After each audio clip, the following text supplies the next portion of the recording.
Alright guys, back again with another MotoVlog. Thank you for choosing to rock with me, all 18 subscribers I have.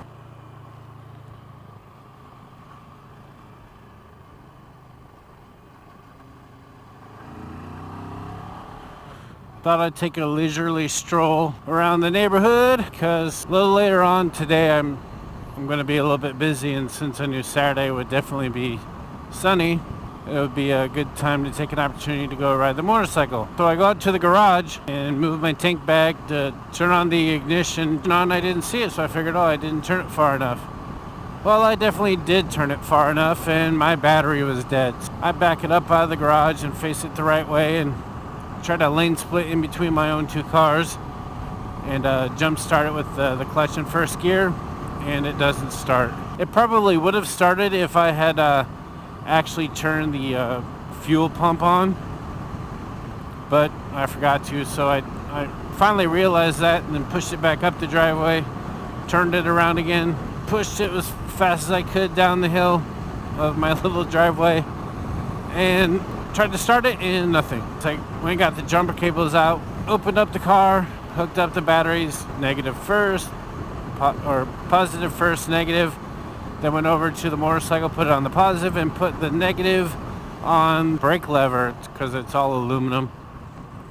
Figured, oh, that's a good ground. Put the key ignition and on. The car was not started. I put the ignition on the motorcycle on, put the fuel pump on, and pressed the start button, and all I heard was a click and nothing happened. The screen on the motorcycle died, so I'm like, oh great. I really screwed myself over now. Went back to the owner's manual, looked at this sequence again, put the negative onto the, I put it on the brake side, or the clutch side. And all of a sudden the screen came back on. I'm like, wow, okay, something good's happening. Anyways, so I did it again, just crossed my fingers and had faith that it would start. And I pressed the button, and it half-assed tried to start. I waited about 5 more seconds, turned it on again, pressed the button, and it started. So, hallelujah! So yeah, that's how my Saturday started. So now I'm just running it around the area to give it a moment, just, to charge or whatever it needs to do. Because I noticed when I turned it on, the lights were flickering a little bit while it was running, warming up. So I said I need to take it. I figured this was punishment for all the stuff that I did on April Fool's Day. I was gonna make an April Fool's video. I didn't think of the idea until actually I was at work, and it would have been a little bit too much work to do the video, get it home, try to race to get it online, and render it and upload it and all that jazz. But my idea was to do like a vlog thing and explain how I had lost my job. I'd already explained it to some people before, that this test I was taking, if you were to fail it, you could lose your employment. I go to work, take the test, and I pass with flying colors. So I start sending text messages out saying, man, I can't believe they fired me, or I can't believe that they didn't pass me. And then I'd say ... with 100%. I got a 96. Haha, April Fools, So anyways,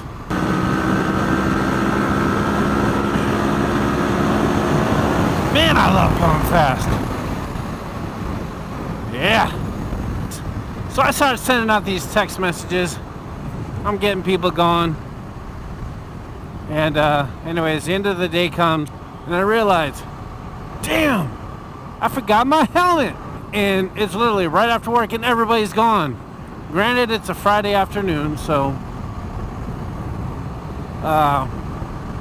people got places to go. It's decent weather. It was as warm and bright as it is today, and everybody's gone.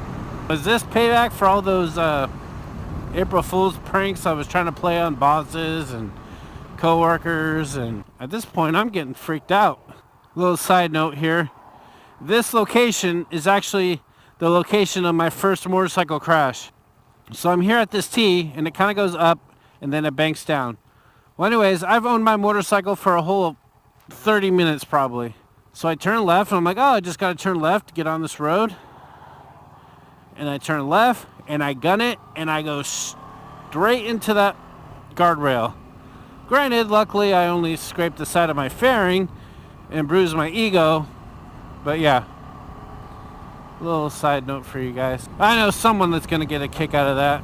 Yeah, literally, I just owned it and came to my house down to this area, part of town where my father lives. And ran into the goddamn guardrail. I'm going ballistic right now, basically. I don't see anybody around. So I'm looking for ladders or anything because I'm about to jump this goddamn fence and get to my helmet no matter what the cost. So anyways, I end up calling the security number. It's disconnected. I call another number for security. I finally get a hold of someone. They say they'll come right out. And this whole time I'm just pacing back and forth and back and forth, and I'm just getting more anxious because at this time I know I have to be home because I promised my sitter that I would because she's leaving to California. Home dude helps me out, cool guy. I joke with him and say, oh man, I owe you a debt of gratitude. I owe you a beer. He said, oh, you can't give me beer, otherwise I'd have to confiscate that. Wow. Is he supposed to be leaking like that? I don't know. Looks like sewer water coming out.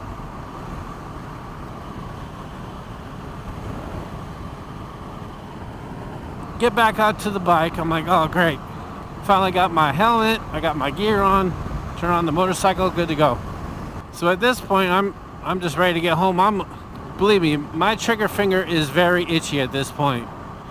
And there's just no opportunities. You can't slip by no one. There's multiple lanes wide of traffic. Everybody's taking every side road, every off ramp. There's just no way to go faster at all.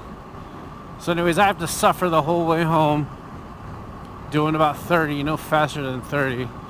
I get home. My kids are already picked up. I didn't know this, so the whole time for the extra 45-minute ride home, I'm freaking out thinking that my kids are waiting at the babysitters and I'm an hour late. But no, they were picked up and they were fine. So anyways, that's how my April Fool's Day ended. And then, fast forward to today, I end up leaving the motorcycle on after I got it in the garage because it was bright and sunny, and I got off and I ended up getting my kids down the street so we could leave to go drop them off. So yeah, it's just, that's how it rolled into today. But I'm lucky that I found it out today and didn't just leave it there and end up finding out Monday morning at my new job. So yeah, it all worked out in the end.